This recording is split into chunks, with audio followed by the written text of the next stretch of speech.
Hi viewers, welcome to kitchen of Mana. ಇವತ್ತು ನಮ್ಮ ಕಿಚನಲ್ಲಿ ರುಚಿಕರವಾದಂಥ simple ಆಗಿರೋಂಥ ಮೊಟ್ಟೆ ಸಾರು ಹೇಗೆ ಮಾಡೋದು ಅಂತ ತೋರಿಸ್ತಾ ಇದ್ದೀನಿ.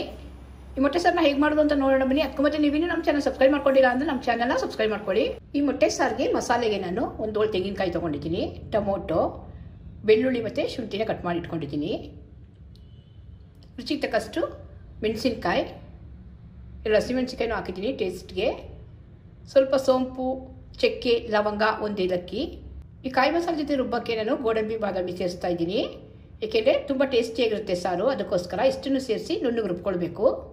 ಮೊದಲಿಗೆ ಒಂದು ಪಾತ್ರೆಗೆ ಎಣ್ಣೆ, ಫ್ಲೇವರ್ಗೆ 2 ಸ್ಟಾರು ಹಾಕಿದ್ದೀನಿ, ಸಣ್ಣಗಿಟ್ಟಿರೋಂಥ ಈರುಳ್ಳಿ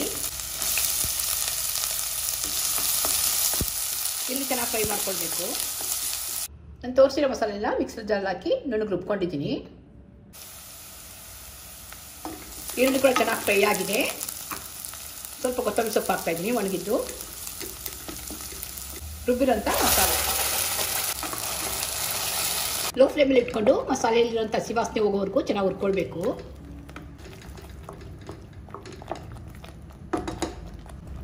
ಮಸಾಲೆ ಇರೋಂಥ ಹಸಿ ವಾಸನೆ ಎಲ್ಲ ಹೋದ್ಮೇಲೆ ಸಾರಿಗೆ ಎಷ್ಟು ನೀರು ಬೇಕೋ ಅಷ್ಟು ನೀರು ಹಾಕ್ತಾಯಿದ್ದೀನಿ.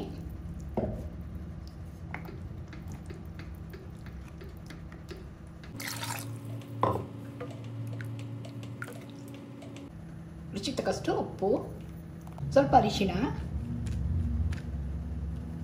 ಒಂದು ಅರ್ಧ ಸ್ಪೂನಷ್ಟು ಗರಂ ಮಸಾಲ.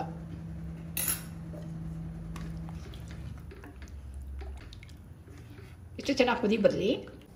ಸಾರು ಚೆನ್ನಾಗಿ ಕುದಿ ಬರ್ತಾ ಇದೆ. ಈಗ ಮೊಟ್ಟೆಗಳನ್ನ ಒಡೆದು ಬಿಡ್ತಾ ಇದ್ದೀನಿ.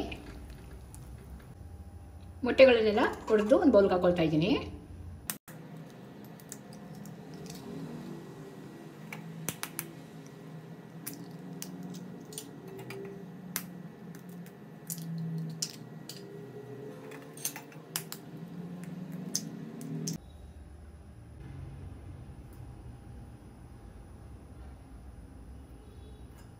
ಪಕ್ಕದಲ್ಲಿ ಹಾಕೊಂಡು ಹೋಗಬೇಕು ಮೊಟ್ಟೆಗಳನ್ನ, ಒಂದು ಮೇಲೆ ಒಂದು ಬಿಡಬಾರ್ದು.